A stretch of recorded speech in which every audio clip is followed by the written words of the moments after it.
हरिओम सभी को। क्या मेरी आवाज ठीक से आ रही है? जी मैम। ओके, तो सबसे पहले प्रार्थना करेंगे। स्वागत है आप सभी का इस क्लास में। हायर एजुकेशन की हमारी क्लास चल रही है। प्रार्थना के साथ स्टार्ट करेंगे। सभी पीठ, गर्दन, कमर एक सीध में कर बैठ जाएंगे। धीरे से आंखें बंद कर लेंगे। चेहरे पर प्रसन्नता के भाव रखेंगे। दोनों हाथ ज्ञान मुद्रा में रखकर धीमा गहरा लंबा श्वास लेंगे। धीमा गहरा लंबा श्वास छोड़ेंगे। मन शांत, विचार मुक्त। एक साथ प्रार्थना शुरू करेंगे।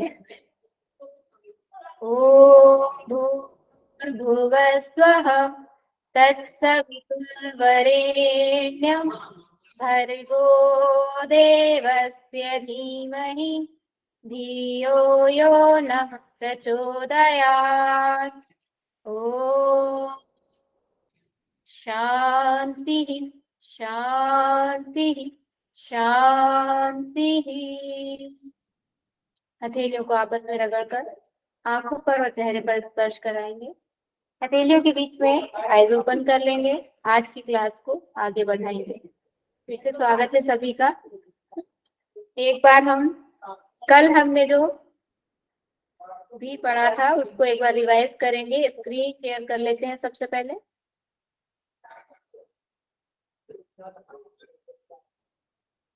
बैकग्राउंड से नॉइज तो नहीं आ रहा है पीछे से? बता दीजिए एक बार। थोड़ा थोड़ा आ रहा है। एक सेकंड दीजिए, मैं इसको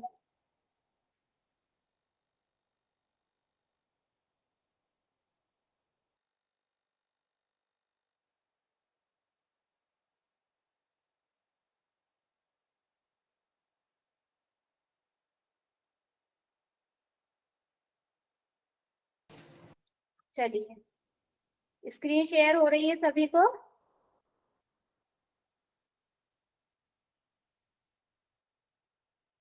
बता दीजिए एक बार। जी मैम। Okay, thank you. चलिए, कल हमने कहाँ तक पढ़ लिया था? भावनात्मक एकता समिति को हमने थोड़ा सा समझा था, और उसके पहले हमने पढ़ा था दुर्गाबाई देशमुख समिति या राष्ट्रीय महिला शिक्षा समिति। इसको हमने ब्रीफ में पढ़ा था, डिटेल में पढ़ा था इसको हमने। कब इसका गठन हुआ था, कब इसने अपनी रिपोर्ट पेश करी थी, ये सारी चीजें हमने पढ़ ली थी। क्या मेन था इसका ऑब्जेक्टिव? सबसे खास था महिलाओं की शिक्षा के बारे में बात करना, जो कि इससे पहले किसी भी आयोग या समिति के द्वारा इतने बड़े स्तर पर नहीं की गई थी। इसके बाद भावनात्मक एकता समिति। भावनात्मक एकता समिति का क्या उद्देश्य था? जितने भी नागरिक हैं भारत के, भारतीयता की, उनमें राष्ट्रीयता की भावना का विकास करने के लिए इस समिति का गठन किया गया था। क्या थी इसकी विशेषताएं? कब इसकी स्थापना हुई थी? 1961 में इसका गठन किया गया था।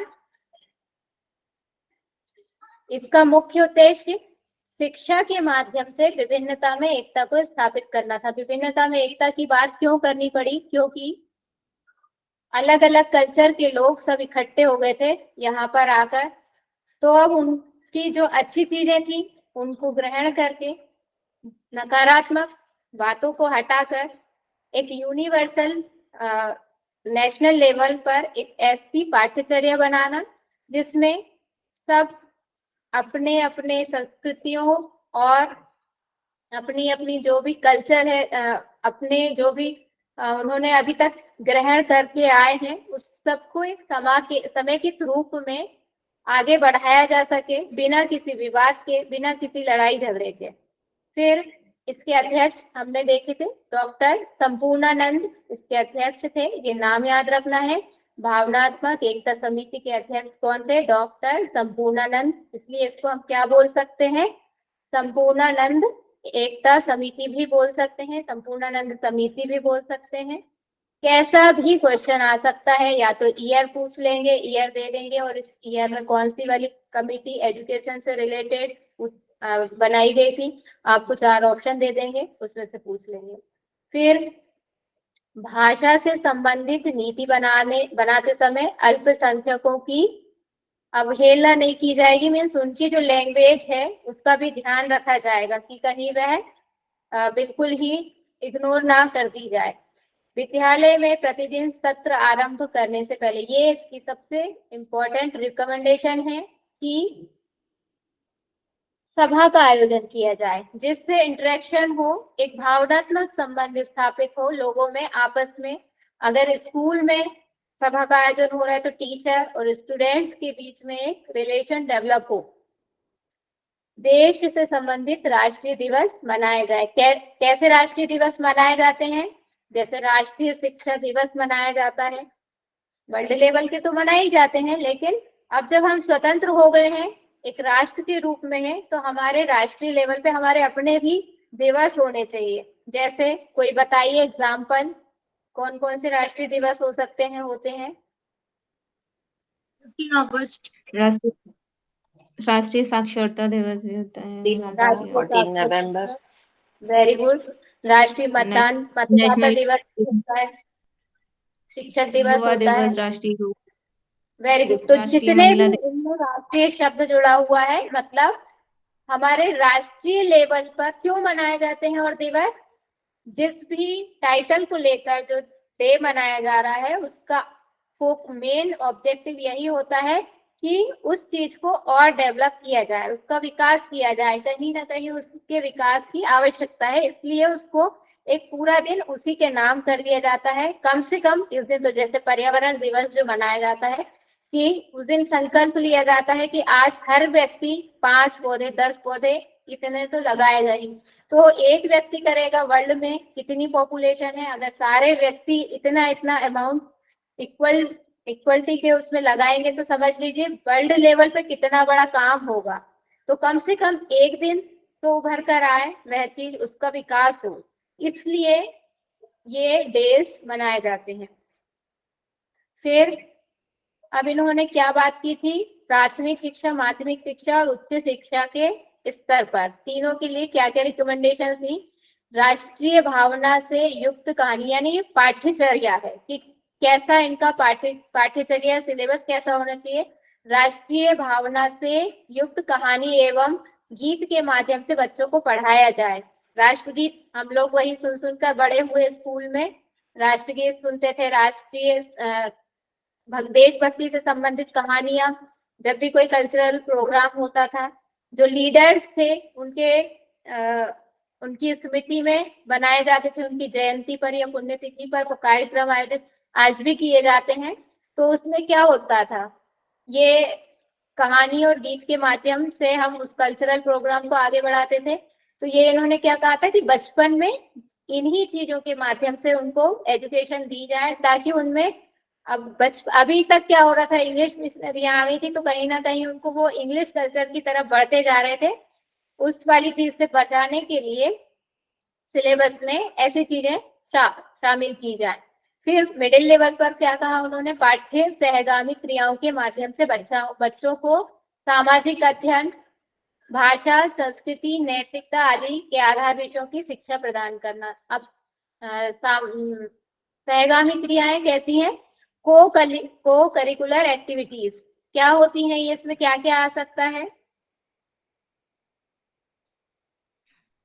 खेल कूद और पढ़ाई तो आती है, अदर एक्टिविटीज भी जो होती हैं सब।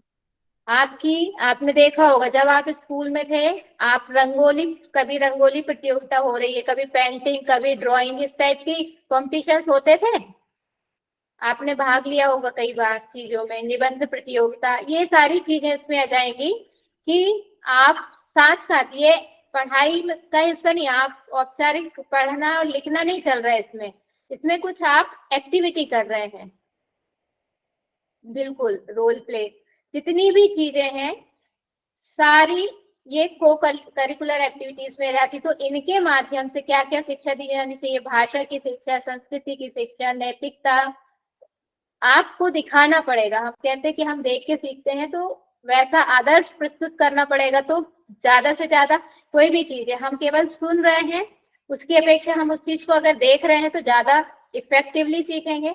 और उससे भी ज्यादा इफेक्टिवली कैसे सीखेंगे कि देख और सुन दोनों रहे हैं। आकाशवाणी से सिर्फ सुन के ज्ञान प्राप्त किया जाता है, दूरदर्शन से देख के ज्ञान प्राप्त किया जा सकता है, और सुनकर भी, दोनों चीजें हैं उसमें शामिल। चलचित्र जो होते हैं या जो पोस्टर होते हैं उसमें सिर्फ देखने का काम होता है, उसमें आवाज नहीं होती है। तो अलग अलग भी हैं, और दोनों का कंबाइंड कौन सा होता है, दूरदर्शन होता है। अभी आगे हमारे सिलेबस में ये चीजें भी आएंगी, इसलिए इनके डिस्कशन यहाँ पर किया है।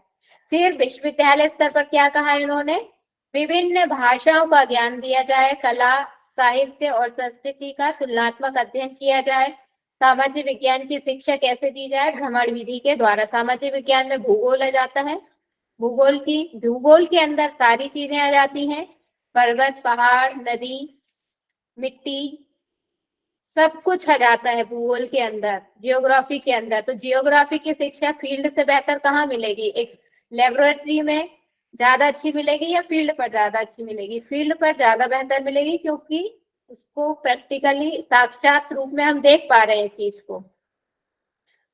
अब हमारा आज का जो आज हमारी जो सिलेबस है आज का, हम जो पढ़ने वाले हैं क्या है, उसका मेन है Kothari commission, Kothari education commission, और एक हम पढ़ेंगे तारकुंडे समिति।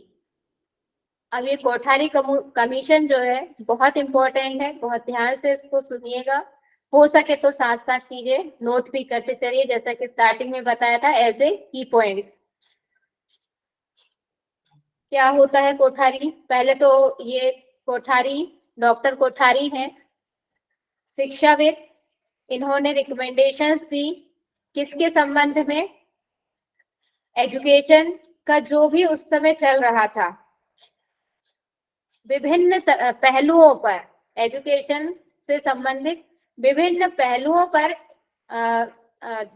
एक उसका ऑब्जर्वेशन करने के लिए कि क्या क्या कमियां हैं, क्या उनमें सुधार होना चाहिए, क्या समस्याएं हैं, उनके निराकरण के लिए क्या क्या किया जा सकता है, इसके बारे में इसके संबंध में एक आयोग गठित किया गया, जिसके अध्यक्ष बनाए गए डॉक्टर टी.एस. कोठारी। इसीलिए इसको कोठारी आयोग भी कहा जाता है। इसका गठन होता है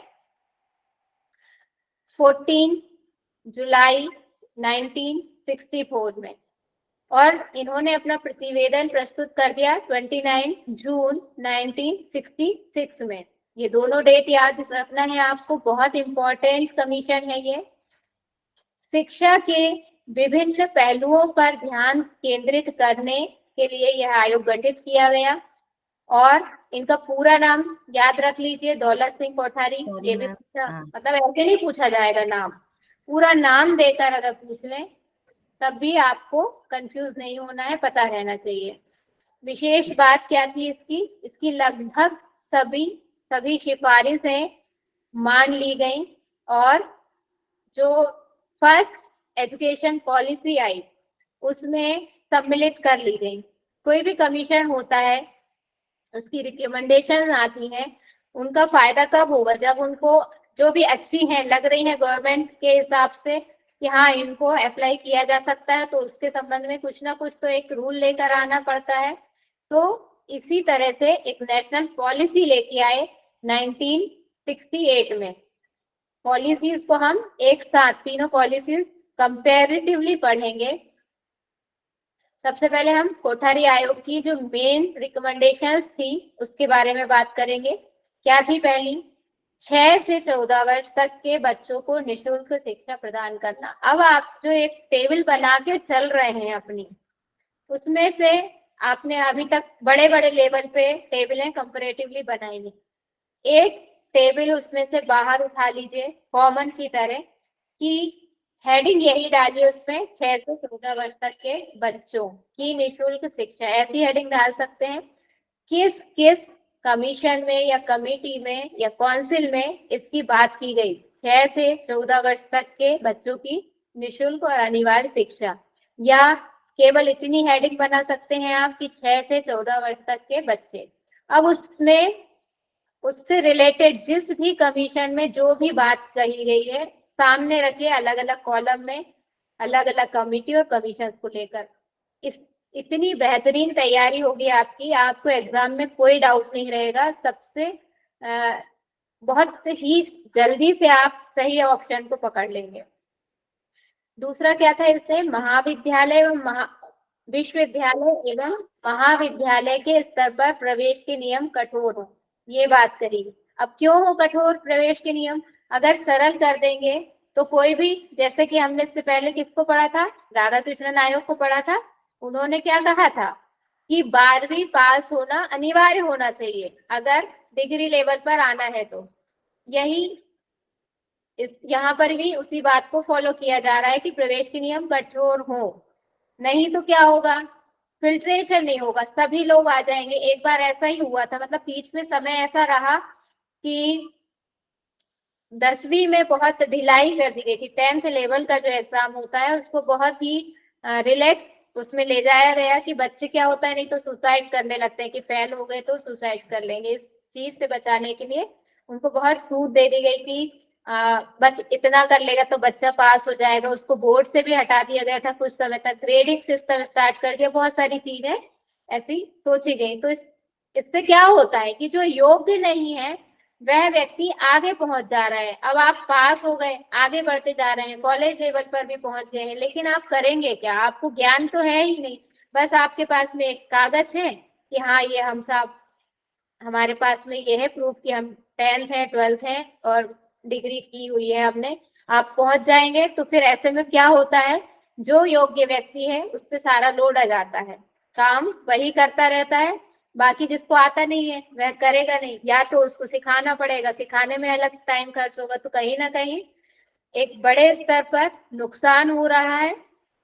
इन सारी चीजों से बचाने के लिए इस फिल्ट्रेशन की व्यवस्था को लागू करने के लिए कहा गया कि एडमिशन के जो नियम थे उनको कठोर किया जाए। फिर एक बात और क्या की गई कि AICTE अखिल भारतीय तकनीकी शिक्षा परिषद को संवैधानिक दर्जा प्रदान किया जाए, एक अथॉरिटिकल बॉडी के रूप में उसको बनाया जाए। अभी तक चल रहा था लेकिन अब उसको संवैधानिक दर्जा दे दिया जाए कि उसने कह दिया वो फाइनल है, उसकी बात माननी ही पड़ेगी। अभी सिर्फ सलाह दे सकता है, आप मानो या ना मानो आपकी मर्जी है, लेकिन जब अथॉरिटी एक उसके हाथ में आ जाएगी, उसको मिल जाएगी, तो उसने जो कहा है वो आपको मानना ही पड़ेगा, कंपलसरी हो जाएगा। फिर प्रौढ़ शिक्षा के लिए उत्तरदायी संस्थानों को विकसित किया जाए। प्रौढ़ शिक्षा के से संबंधित कैसे, जैसे MHRD हो गया, श्रम विभाग हो गया, इस टाइप शिक्षा विभाग हो गया, इस टाइप के जो संस्थान हैं उनको अपनी जिम्मेदारी के रूप में लेकर इसको प्रौढ़ शिक्षा के जो इंस्टीट्यूशंस हैं उनको बढ़ावा देना चाहिए। उसमें सारी सुविधाएं हैं या नहीं। अब इंस्टीट्यूशंस तो खोल लिए, लेकिन ये देखना है कि उसमें महिलाओं की, या जिसके लिए भी प्रौढ़ शिक्षा में, यहाँ पर स्पेसिफिक महिलाओं की बात नहीं है, प्रौढ़ शिक्षा में यहाँ को एजुकेशन है, सब आ सकते हैं। जो भी प्रौढ़ में कौन आते हैं, किस एज ग्रुप को रखा जाता है प्रौढ़ के अंदर, किसी को पता है?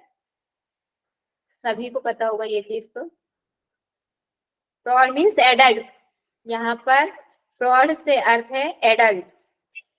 एक जो विकास का क्रम होता है, चाइल्ड, चाइल्ड के बाद में एडोलसेंस, उसके बाद में एडल्ट, उसके बाद में आता है आपका सीनियर सिटीजन।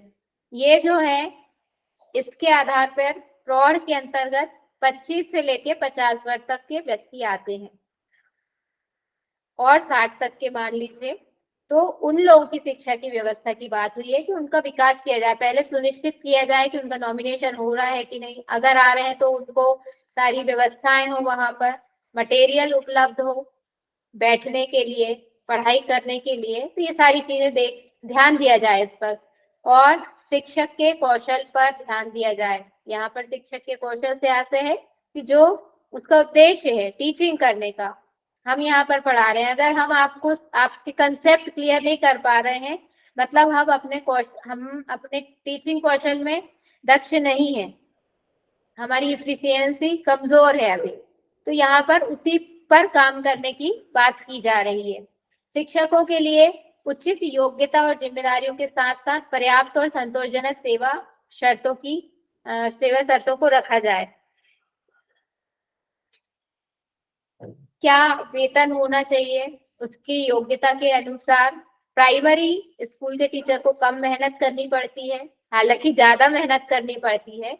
देखा जाए तो अपने अपने लेवल पर सभी चीजें टफ ही होती हैं, सरल कुछ भी नहीं होता। और सबसे ज्यादा tough I think primary level पर एजुकेशन देना ही होता है, क्योंकि बच्चों की जिज्ञासाएं अति बलवान होती हैं, उनको शांत करना हर किसी के बस की बात नहीं होती है। जब तक एक बहुत अच्छी पाठ्य वस्तु वहां पर उपलब्ध ना हो और जो टीचर है वो बहुत एक्सपर्ट ना हो, तब तक बच्चों के जो भी उनकी जिज्ञासाएं हैं उनको फुलफिल नहीं कर सकता कोई भी। तो बहुत कठिन है। तो इसी आधार पर कि कैसा काम कोई कर रहा है, उसको उसके अनुसार सेवा की शर्तें कि टाइम टेबल, ये टाइम है, स्कूल का टाइम पीरियड है, इसी टाइम पर आना है, इसी पर जो जाने का उस पर जाना है, इस टाइप की वेतन की डेट, इतने से इतने डेट के बीच में वेतन मिलेगा। ये सारी चीजें सेवा शर्तों के अंतर्गत आती हैं। शिक्षकों को विभिन्न राष्ट्रीय और अंतर्राष्ट्रीय विषयों पर लिखने की स्वतंत्रता दी जाए। ये एक यहाँ पर स्पेसिफिक पॉइंट हो गया है अलग, कि हमारे जो भारतीय संस्कृति का कल्चर है उसके अलावा भी जो वर्ल्ड लेवल का है उससे संबंधित किसी भी विषय पर अगर कोई टीचर लिखना चाहे या उसका प्रचार प्रसार करना चाहे तो उसकी परमिशन उसको होना चाहिए। उससे क्या होगा, उसका खुद का भी डेवलपमेंट होगा। फिर त्रिभाषा सूत्र दिया गया यहाँ पर। त्रिभाषा सूत्र क्या था, हमने उसमें भी पढ़ा था, राधा कृष्णन आयोग में भी क्या था त्रिभाषा सूत्र, बताइए।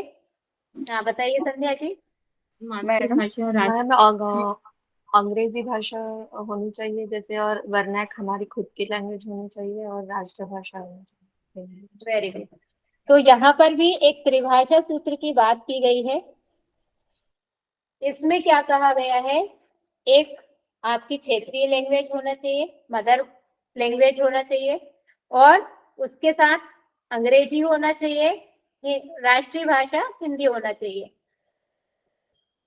ये यहाँ पर त्रिभाषा सूत्र जो दिया हुआ है उसको यहाँ से देख सकते हैं कि एक हिंदी, अंग्रेजी और एक क्षेत्रीय भाषा, प्लस एक चीज और उन्होंने ऐड कर दी कि संस्कृत और ज्ञान विज्ञान व तकनीकी की शिक्षा।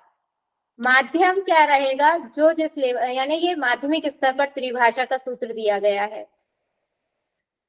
प्राइमरी लेवल पर तो मदर लैंग्वेज में ही दी जाएगी, और जो माध्यमिक लेवल है उसमें हिंदी, अंग्रेजी और क्षेत्रीय भाषा को सम्मिलित किया जाएगा। क्यों किया जाएगा, कई बच्चे ऐसे होते हैं जो टाइमली स्कूल नहीं पहुंच पाते हैं या जिनका आईक्यू लेवल कम होता है, तो उनको फिर क्षेत्रीय भाषा में ही सिखाकर आगे बढ़ाया जा सकता है। उनको हार्ड एंड फास्ट नहीं कहा जा सकता कि आप हिंदी ही पढ़िए या आप अंग्रेजी ही पढ़िए, उसकी क्षमता ही नहीं है, तो फिर उद्देश्य की प्राप्ति नहीं हो सकती। अब यहाँ पर जो त्रिभाषा सूत्र है उसका उद्देश्य भी बताया गया है, क्यों रखा गया है इस त्रिभाषा को।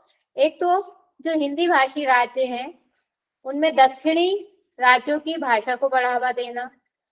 कौन कौन से हैं, मोस्टली हिंदी भाषी राज्य में आते हैं आपका जो सेंट्रल इंडिया से लेकर नॉर्थ इंडिया तक मोस्टली हिंदी भाषी राज्य आते हैं, बहुत सारे, जैसे उत्तर प्रदेश, उत्तराखंड, हिमाचल प्रदेश, हरियाणा में थोड़ी हरियाणवी चलती है, और मध्य प्रदेश, राजस्थान, ये हिंदी भाषी राज्य कहे जाते हैं। तो इन राज्यों में दक्षिण की जो भाषाएं हैं उनको क्यों करना, आपको पता है कि रोजगार के लिए या अपनी आजीविका के लिए व्यक्ति को कहीं भी जाना आना पड़ता है। कोई एमपी का व्यक्ति है तो गुजरात में जाकर भी जॉब कर सकता है, कर्नाटक में जाके भी जॉब कर सकता है, इंडिया के बाहर इंडिया के लोग जाकर जॉब कर सकते हैं। तो कहीं भी कम्युनिकेशन की कोई प्रॉब्लम ना हो, उस चीज को ध्यान में रखकर ये व्यवस्था आधार रूप में बेसिक लेवल से ही करी गई कि सब एक दूसरे की लैंग्वेज को समझ सकें और कहीं भी जाकर अपना जो आजीविका को अपना सकें।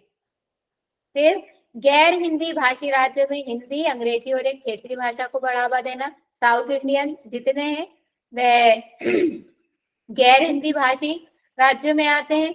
ग्रामीण और पिछड़े क्षेत्रों में शैक्षिक सुविधाओं का प्रावधान हो। अब ग्रामीण लेवल पर और भी क्षेत्रीय बोलियां चलती हैं, वहां भाषा कोई होती नहीं है व्यवस्थित। जो जिस एक समुदाय है कोई भी अपने लेवल पर जैसे अपने भावनाओं का आदान प्रदान करते हैं, उसी को उस क्षेत्र की बोली कहा जाता है, भाषा की श्रेणी में नहीं आती है। तो उन लोगों को भी जोड़ने के लिए इस पूरे त्रिभाषा सूत्र से उनको सुविधाएं प्रदान की जाए। सामाजिक न्याय और सामाजिक परिवर्तन को बढ़ावा देने के लिए लड़कियों की शिक्षा पर पर्याप्त जोर दिया जाए। पिछड़े वर्गों और आदिवासियों के बीच शिक्षा के विकास के लिए विशेष प्रयास किए जाएं और शारीरिक और मानसिक रूप से विकलांग बच्चों की शिक्षा के लिए प्रावधान किए जाएं। कैसे होंगे? उनके लिए अलग से स्कूल खोल दिए जाए। ये कुछ चीजें एज इट इज ले ली जाती हैं, जो भी नई रिकमेंडेशन आती है उसमें अगर पुरानी अच्छी चीजें हैं तो उनको एज इट इज ले लिया जाता है। हम पहले भी ये सब चीजें देख चुके हैं कि विकलांग बच्चों के लिए और अच्छी शिक्षा प्रदान करने के लिए उनके लिए अलग से इंस्टीट्यूशंस की बात की गई है। अब शिक्षा का स्वरूप क्या क्या हो प्राथमिक स्तर पर, कोठारी आयोग ने क्या कहा है? 6 से 14 वर्ष के बच्चों को नामांकित किया जाए, अनिवार्यतः ये बिल्कुल सुनिश्चित किया जाए कि सारे बच्चों का एडमिशन हो। और सिर्फ इतना ही नहीं कि एडमिशन हो जाए, उनकी ड्रॉप आउट की प्रॉब्लम भी दूर कर दी जाए। क्या होता है, बच्चे आ तो जाते हैं, एडमिशन ले लेते हैं। ये समस्या हमको वुड डिस्पैच से ही नजर आ रही। वुड डिस्पैच के बाद बाद में कौन आए थे जिन्होंने कहा था सारा पैसा बर्बाद हो रहा है? वुड ने तो कहा था अंग्रेजी शिक्षा में सब कुछ अंग्रेजी पे फोकस किया।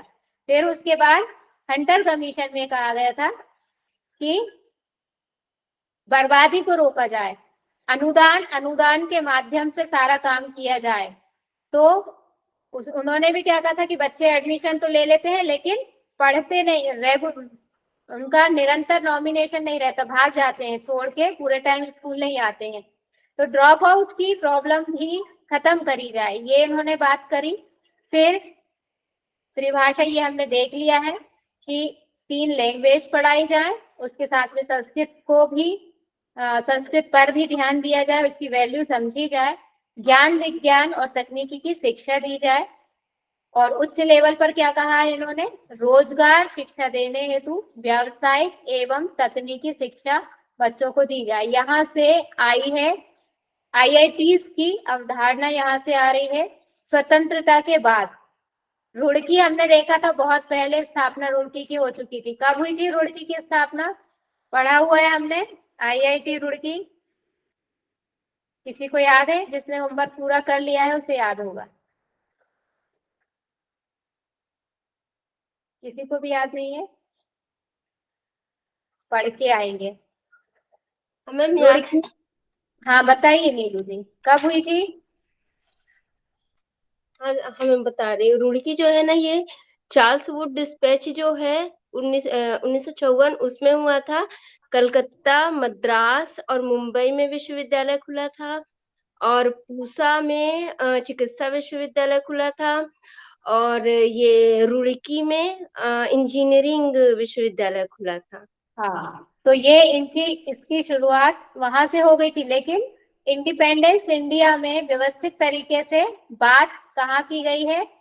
कोठारी आयोग में बात की गई है कि रोजगार शिक्षा देने के लिए और व्यावसायिक शिक्षा देने के लिए, तकनीकी शिक्षा बच्चों को देने के लिए इंस्टीट्यूशंस खोले जाएं। अब हम ये हम अब इसको पढ़ेंगे नहीं, लेकिन इसको यहाँ ऐड इसलिए कर लिया है क्योंकि सीक्वेंस में हमें जो चले आ रहे हैं, सीक्वेंस में रखने के लिए, ताकि सीक्वेंस में चीजें आसानी से याद हो जाती हैं, तो यहाँ उसको ऐड कर लिया है। इसको डिटेल में हम तीनों पॉलिसीज को कंपैरेटिवली एक साथ पढ़ेंगे, कल ही पढ़ लेंगे और आपका शनिवार तक सिलेबस कंप्लीट हो जाएगा। जहां तक है, उसके पहले भी हो सकता है, लेकिन कोशिश रहेगी कि शनिवार तक पूरा हो जाए। तो ये एक हमारी इसकी, आप यहाँ से बस डेट याद रख लीजिए। स्वतंत्र भारत की पहली शिक्षा नीति करके भी आपसे पूछा जा सकता है, और इसको वैसे क्या कहेंगे, राष्ट्रीय शिक्षा नीति, NPE, national plan of education. ये है राष्ट्रीय शिक्षा नीति। इसका ईयर याद रखिए 1968। कब आई है? कोठारी कमीशन कब आया था? 1964 में आया था। रिकमेंडेशंस कब दी थी उसने? 66 में। 2 साल के बाद, सब में 2 ईयर, 2 ईयर्स का गैप है इनमें। 64 में आया, 66 में रिकमेंडेशन दी और 68 में ये हमारी फर्स्ट एजुकेशन पॉलिसी आ गई। इसको हम डिटेल में बाद में पढ़ेंगे। ये एक फोटो यहाँ इसलिए लगाया गया है, उस समय 68 में गवर्नमेंट किसकी थी? इंदिरा गांधी की। हाँ, कांग्रेस गवर्नमेंट थी और ये पीएम थी उस समय। इंदिरा गांधी पीएम थी,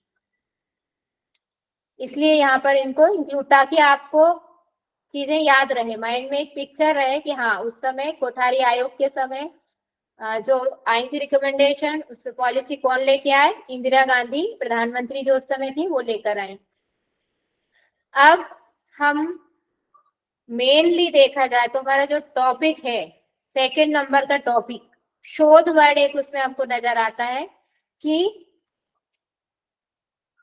शोध से संबंधित, स्वतंत्रता के बाद के भारत में उच्च और अधिगम और शोध का जो उद्भव हुआ है, उससे रिलेटेड जो इंस्टीट्यूशंस हैं, जो संस्थान हैं, उनके बारे में हम चर्चा करेंगे। सबसे पहला है, ये तो एक पूरा वही है, इंडियन रिसर्च काउंसिल है ओवरऑल। फिर इसके बाद में अलग अलग कौन सी आएंगी उसको हम देखेंगे। सबसे पहले हम पढ़ेंगे भारतीय सामाजिक विज्ञान अनुसंधान परिषद। अब इनको समझने के लिए सबसे अच्छा तरीका वो ये हो जाए कंप्लीट, उसके बाद में लास्ट में हम बता देंगे आपको करना क्या है। ये आपको नाम से ही समझ में आ जाएंगे। जैसे इसमें क्या लिखा हुआ है, सामाजिक विज्ञान मतलब सोशल साइंस। यहीं से आपको समझ में आ जाएगा कि ये किससे रिलेटेड है। शोध के संबंध में कार्य करना है, रिसर्च के बारे में बात करना है, तो किस सब्जेक्ट के लिए? सोशल साइंस से रिलेटेड जितने भी रिसर्च वर्क होंगे उनके लिए कौन जिम्मेदार रहेगा, रिस्पॉन्सिबल रहेगा, कौन उनका ऑब्जर्वेशन करेगा, ये सारी चीजें यहाँ से पता चल जाएंगी नाम से ही। तो इसका गठन कब हुआ, ये याद रखना है आपको, ईयर 1969। बहुत सब एक के बाद एक हैं, क्रम से, जैसे आप 2 का टेबल याद करते हैं, 2 1 2 2 2 4, अगर इस रीति से भी चलेंगे तो आपको आसानी से सारे याद हो जाएंगे शुरू से लेके अभी तक के।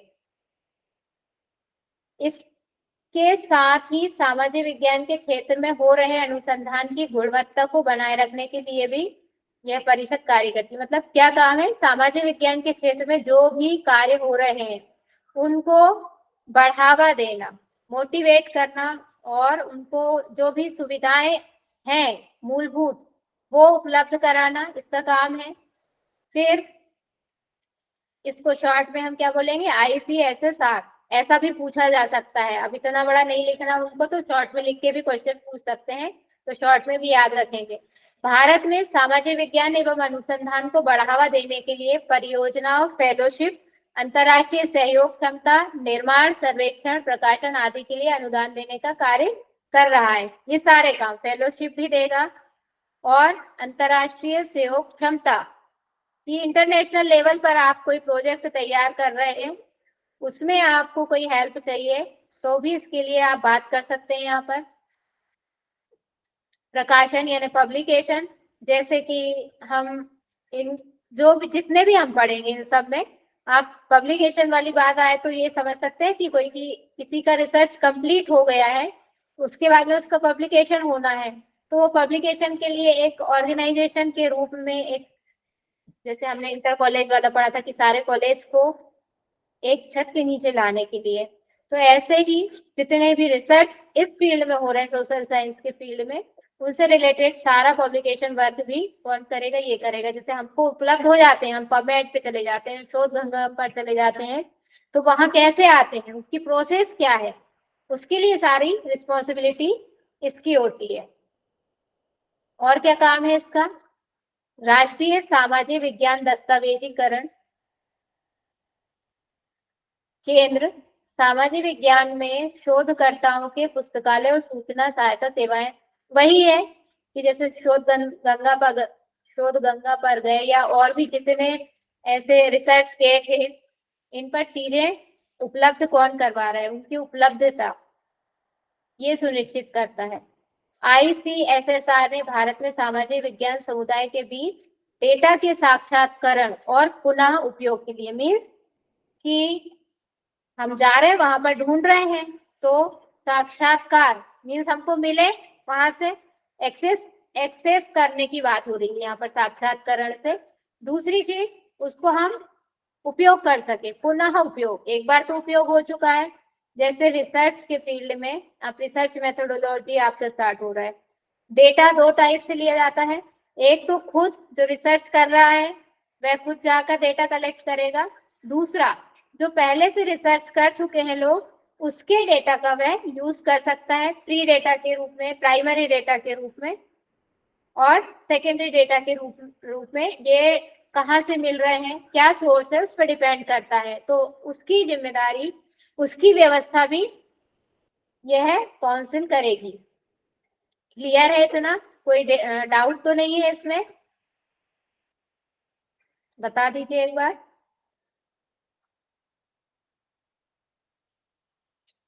माइक ऑन करके बता दीजिए ऐसे। कोई डाउट नहीं है। Okay, thank you. अब नेक्स्ट हमारा आ रहा है, अभी हमने क्या पढ़ा, सामाजिक विज्ञान अनुसंधान परिषद 1969 था ये। अब नेक्स्ट हमारा है भारतीय इतिहास अनुसंधान परिषद 1962। इसमें क्या होगा जरा बताइए तो, पूजा जी बताइए इसमें क्या होगा, इसके नाम से क्या समझ में आ रहा है? मैम इसमें जो कुछ हिस्टोरिकल रिसर्च के बारे में बताया गया है कि हाँ, हिस्टोरिकल रिसर्च के बारे में जितनी भी जिम्मेदारी, किसी को ग्रांट अलॉट करना है या पब्लिकेशंस की बात है, वह सारी चीजें इसके अंडर में आएंगी। अब इसकी स्थापना कैसे हुई है ये हम देख लेते हैं। भारतीय ऐतिहासिक अनुसंधान परिषद एक स्वायत्त संगठन है। स्वायत्त से मतलब क्या है, पहले भी डिस्कशन हो चुका है कि कुछ डिसीजन खुद लेने की परमिशन मिल जाती है, जो मेन अथॉरिटी है उससे किसी अन्य व्यक्ति को ऐसी परमिशन मिल जाती है कि कुछ डिसीजन, जैसे एग्जांपल के रूप में देख सकते हैं MDYA चल रहा है, मेन अथॉरिटी कौन है, राहुल सर हैं। अब बहुत सारे स्टूडेंट्स हैं, बहुत ही सारे स्टूडेंट्स हैं, सर हर एक को कैसे मैनेज कर सकते हैं, उन्होंने अलग अलग ड्यूटी लगा दी अलग अलग लोगों की और उनको कुछ अधिकार दे दिए कि उनके नाम से ही, अथॉरिटी वही है, उनके नाम से ही कुछ डिसीजन जिस व्यक्ति की जो ड्यूटी लगी है उस फील्ड में। क्यों? क्योंकि अगर नहीं ऐसा किया जाएगा तो हर बात के लिए थोड़ी सी भी कोई भी टेक्निकल प्रॉब्लम आई या कोई और समस्या आई तो कहाँ जाएंगे, बार बार राहुल सर को परेशान करेंगे। तो राहुल सर का जो मेन उद्देश्य है इस क्लास को चलाने का, क्या वो पूरा हो पाएगा? नहीं हो पाएगा। तो इसी तरह से कुछ डिसीजन पावर को आगे बढ़ा दिया जाता है, उसी को बोलते हैं स्वायत्तता। ऑटोनोमस कॉलेज होते हैं बहुत सारे, एफिलेटेड तो रहते हैं, उसके अंदर में आते हैं यूनिवर्सिटी के, लेकिन अपने लेवल पर डिसीजन ले सकते हैं। तो ऐसे ही एक स्वायत्त संगठन है ये भारतीय इतिहास अनुसंधान परिषद। इसकी स्थापना 1972 में सोसाइटी एक्ट 1868 के अधिनियम ये है 21 के अंतर्गत की गई। ये 21 लिखा हुआ है। अब इस चीज को बहुत अच्छे से याद रखना है आपको। दो चीजें हैं इसमें, दो ईयर हैं। ये एक्ट कब का बना हुआ है? 1860 का, 1860 का। और इसका अधिनियम 1860 का ये अधिनियम है। उसके भी जो भाग है 21वां भाग है, 21वां भाग है, उसके अंतर्गत इसकी की गई है स्थापना। ये पहले का है एक्ट, उसी एक्ट में लेके आए इसको, यानी इस पर जो रूल्स एंड रेगुलेशन लागू होंगे वो किसके होंगे? इस एक्ट के होंगे।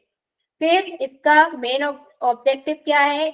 ऐतिहासिक अनुसंधान को उचित दिशा देना, इतिहास के उद्देश्य और वैज्ञानिक लेखन को प्रोत्साहित कर बढ़ावा देना,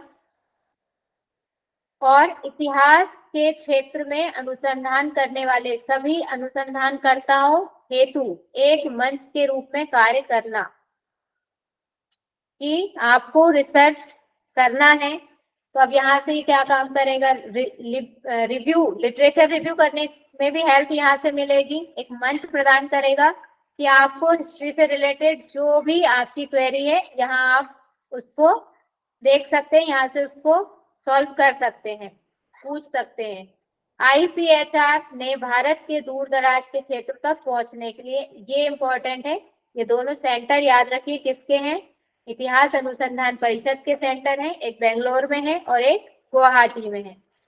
इनको याद रखिएगा, इस डेट को याद रखिएगा। 1972 1860 का एक्ट है। ये वाले क्वेश्चन स्टेटमेंट क्वेश्चन में आते हैं ज्यादातर, आप यहाँ पर कंफ्यूज हो सकते हैं। नेक्स्ट, भारतीय दर्शन अनुसंधान परिषद। दर्शन से क्या मतलब है? लिखा ही हुआ है नीचे, फिलोसफी। फिलोसफिकल रिसर्च से रिलेटेड जो भी व्यवस्थाएं हैं उस सब की रिस्पॉन्सिबिलिटी किसकी होगी? भारतीय दर्शन अनुसंधान परिषद की होगी। इसका गठन कब किया गया? 1977 में किया गया। दर्शन शास्त्र के क्षेत्र में अनुसंधान को बढ़ावा देने के लिए। दर्शन आप पढ़ने वाले हैं, हायर एजुकेशन की जैसे कंप्लीट होगी उसके बाद हम दर्शन स्टार्ट कर देंगे। फिर इस परिषद की व्यापक आधार वाली सदस्यता है, मीन्स अच्छी खासी इसकी वैल्यू है। इसमें बहुत सारी जो इंस्टीट्यूशंस हैं वो भी सम्मिलित हैं, इसलिए इसको कहा गया है व्यापक आधार वाली, मतलब बड़े लेवल पर इसकी मेंबरशिप मानी जा रही है। दार्शनिक, सामाजिक, वैज्ञानिक, विश्वविद्यालय अनुदान आयोग मीन्स UGC के प्रतिनिधि, लीडर्स, उनके जो रिप्रेजेंटेटिव हैं, भारतीय सामाजिक विज्ञान अनुसंधान परिषद और भारतीय ऐतिहासिक अनुसंधान परिषद, इसके पहले जो हमने पढ़े हैं, भारतीय राष्ट्रीय विज्ञान अकादमी केंद्र सरकार और उत्तर प्रदेश सम्मिलित हैं। अब देखिए, फिलॉसफी में तो सभी सब्जेक्ट आ जाते हैं, योग का भी दर्शन है, हिस्ट्री में भी दर्शन है। अगर हम बहुत हिस्ट्री में जाएंगे तो वेदकालीन सभ्यता काहे में आ जाएगी? हिस्ट्री में आ जाएगी। और जो भी आज है, अगर हम आज कितनी डेट है? 10 है मान लीजिए, आज 10 है, आज वर्तमान है। 10 से हम जब 11 में पहुंच जाएंगे तो 10 क्या हो जाएगा? 10 हिस्ट्री हो जाएगी। अब हिस्ट्री में भी जो पढ़ रहे हैं दर्शन से रिलेटेड, हिस्ट्री का जो दर्शन है वो सब इसमें आ रहा है। विज्ञान का अपना एक दर्शन होता है, हर फील्ड में दर्शन है। दर्शन का मतलब क्या है? कि उस चीज को हम कैसे देख रहे हैं, क्या एक वहां से आइडिया निकल के आ रहा है। और डिटेल में दर्शन को हम जब दर्शन की क्लास होगी तब समझेंगे। कुल मिला के आप संक्षिप्त रूप से इतना समझ लीजिए कि इसमें सभी चीजें सम्मिलित हैं, इसलिए इसकी व्यापक सदस्यता कही जा रही है। फिर शासकीय निकाय और अनुसंधान परियोजना समिति आरसीपी इस परिषद के मुख्य प्राधिकरण है। इसकी मतलब गवर्नमेंट बॉडी है ये निकाय सुपरिभाषित शक्तियों और कार्यों के साथ निहित है। मतलब बता दिया गया है क्या क्या ड्यूटीज हैं, कोई डाउट नहीं है उसमें कि ये कार्य करने हैं आपको, असमंजस वाली कोई स्थिति नहीं है। अब हमारी आती है तारकुंडे समिति। ये एक समिति है और यहाँ हम पढ़ रहे हैं अनुसंधान परिषदें। इसके बाद में भी कुछ अनुसंधान परिषदें बचेंगी, लेकिन क्योंकि हम ईयर के अकॉर्डिंग चल रहे हैं सिस्टमेटिक 1 बाय 1, तो इसलिए इसको यहाँ पर बीच में ले लिया है। इसमें बहुत कुछ है नहीं। मेनली ये जो थी चुनाव सुधार से संबंधित एक समिति थी, लेकिन इन्होंने भी कुछ ना कुछ सुधार संबंधी सिफारिशें दी शिक्षा के संबंध में। इसलिए जो उन्होंने सिफारिशें दी हैं एजुकेशन से रिलेटेड, उनको यहाँ पर हमने ले लिया है। कभी कभी पूछी जा सकती है, तो इसका ईयर याद रख लेंगे, नाम याद रख लेंगे। तारकुंडे जी इसके अध्यक्ष थे, इसलिए इसको तारकुंडे समिति कहा गया। वीएम तारकुंडे 1978 ईयर है।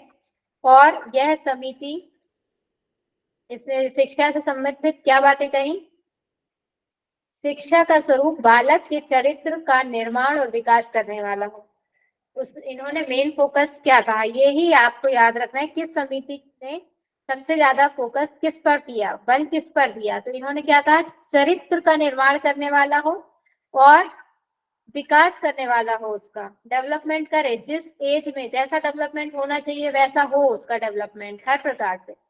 बालक में वैज्ञानिक दृष्टिकोण का विकास करने वाला हो, कुछ सांस्कृतिक मूल्यों का विकास करने वाला हो। वैज्ञानिक दृष्टिकोण मतलब साइंटिफिकली सोचे हर चीज को। ऐसा नहीं कि किसी ने कह दिया कि सूर्य पूर्व से निकलता है तो बस मान लिया निकलता है। उसमें मन में ये क्वेश्चन आना चाहिए कि क्यों निकलता है, तो देखें उसको प्रैक्टिकली कि हाँ, जितनी भी बार देखेंगे कि इधर से ही निकलता है और इधर पर डूबता है।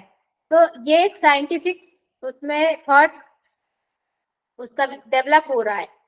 और कैसा हो, सांस्कृतिक मूल्यों का, सांस्कृतिक मूल्यों से जो भी उसका कल्चर है उसको वह छोड़े नहीं, उससे अपने कल्चर को आगे बढ़ाने वाला हो।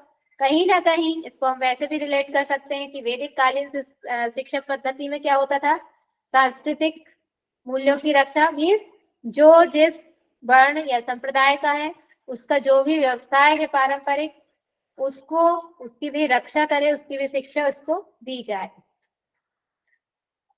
ये हमारा आज का यहाँ तक का हो गया है।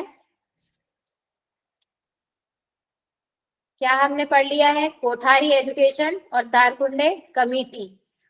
आचार्य राममूर्ति कमेटी के बारे में हम कल पढ़ेंगे, और जितनी भी बची हुई कमेटियां हैं, एजुकेशन पॉलिसी है, कल की क्लास जरूर से अटेंड कीजिएगा, मिस मत कीजिएगा। कल की क्लास बहुत इंपॉर्टेंट है, आज की भी इंपॉर्टेंट थी। आज के में कोठारी आयोग जो है उसकी आपको रिकमेंडेशंस उसका ये मेनली याद रखना है, बहुत इंपॉर्टेंट है। उससे क्वेश्चन आते ही है, कोठारी आयोग से फिक्स है कि क्वेश्चन आते हैं हायर एजुकेशन में। और कल की क्लास में जो पढ़ेंगे नेशनल पॉलिसीज, तीनों को हम कंपैरेटिवली पढ़ेंगे। जो हमारा नेशनल एजुकेशन पॉलिसी फर्स्ट है, और जो नई शिक्षा नीति आई सेकंड, फिर थर्ड। कब आई थर्ड? अभी लेटेस्ट आई है, सबको पता होगी, बताइए। 2020। हाँ 2020, वेरी गुड। तो इन तीनों को हम एक साथ कॉम्परेटिवली पढ़ेंगे कि किसमें क्या बात कही गई है, इसलिए कल की क्लास जरूर अटेंड कीजिएगा। फिर कल की क्लास में आपको और क्लियर हो जाएगा। अभी तक आपका कहीं ना कहीं जो डाउट चलता रहता था, मेरे ख्याल से तो अभी तक भी हो चुका होगा। अब अगर PYQ आप कर रहे होंगे तो आपको समझ में आ रहा होगा कि हायर एजुकेशन के क्वेश्चंस कौन से हैं। जब तक नहीं पढ़ा था मेरे ख्याल से आप लोगों को समस्या थी, अब नहीं होगी। अब आप पढ़ चुके हैं, हायर एजुकेशन काफी पढ़ चुके हैं, आपको अलग अंतर समझ में आ रहा होगा टीचिंग एप्टीट्यूड में और हायर एजुकेशन में। कोशिश कीजिएगा कल थोड़ा सा 10 मिनट पहले ज्वाइन करने का। तो हमारी ये कोशिश रहेगी कि हम इतना पूरा कवर कर लें, तो हमारा ऑलमोस्ट सिलेबस 50% से ज्यादा कवर हो जाएगा, 60% सिलेबस हो जाएगा।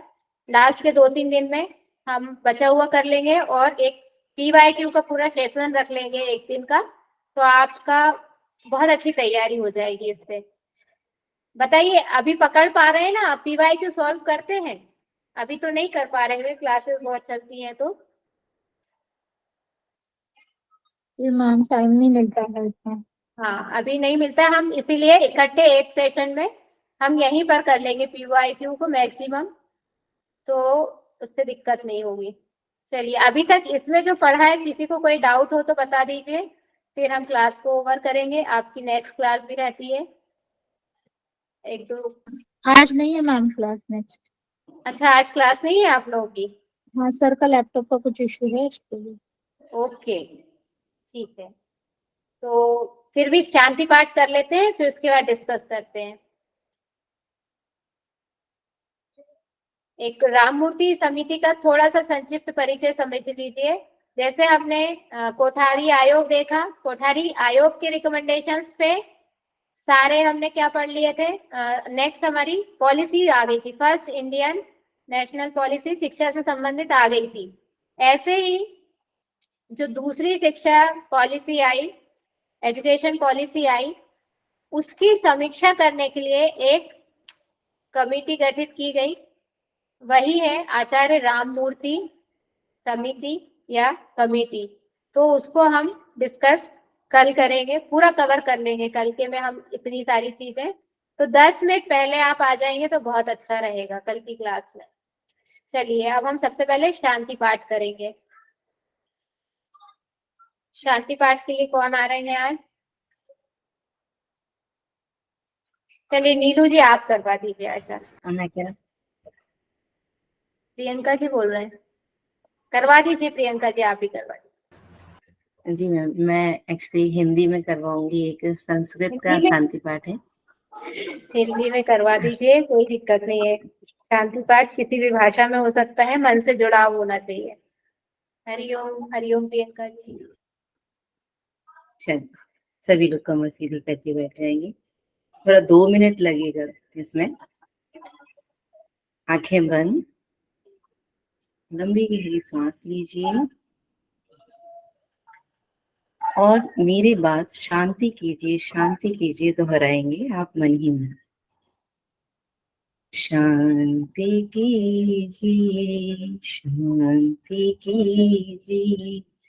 प्रभु त्रिभुवन, शांति कीजिए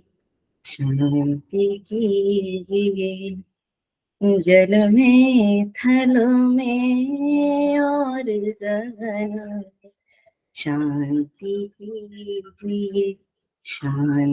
कीजिए अंतरिक्ष के हर कण कण, शांति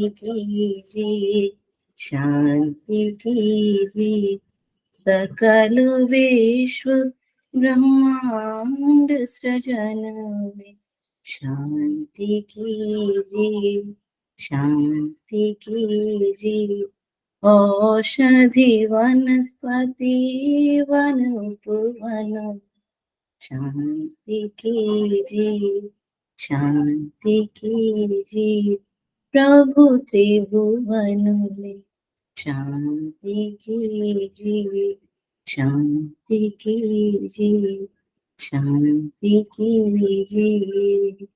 ओम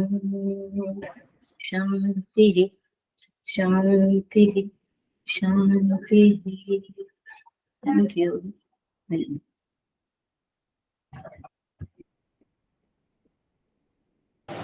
बहुत बहुत धन्यवाद, बहुत बढ़िया।